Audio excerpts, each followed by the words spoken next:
సౌభాగ్య స్థానాలు ఉన్నాయి. ఆ 8 సౌభాగ్య స్థానాల్ని పొరపాటున కూడా కాలుతో తొక్కడం కానీ, కాలు తగలడం కానీ, నోటితో నింద చేయడం కానీ, విమర్శించడం కానీ, తక్కువ చేసి మాట్లాడడం కానీ చేస్తే అటువంటి వారు ఉత్తర జన్మలయంలో అమ్మవారి యొక్క అనుగ్రహాన్ని కోల్పోతారు. మొట్టమొదటిది తాడి చెట్టు, రెండవది చెరకు. అందుకే అమ్మవారి చెరుకు పట్టుకుంటుంది. చెరుకు ముక్కలు తీసుకొచ్చి అమ్మవారికి పెట్టినా వినాయకుడికి పెట్టినా పరమ ప్రీతి. కాబట్టి చెరుకుగడ, తాడి చెట్టు, రూపుమారిన పాలు అంటే జున్ను కాని పెరుగు కాని.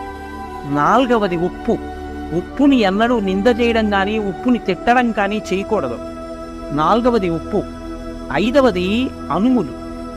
ఆరవది ఎర్రటి రంగులో ఉండేటటువంటి పువ్వులు. ఇంకొక 2 స్థానాలు కూడా ఉన్నాయి. జీలకర్ర. 8వది ధనియాలు.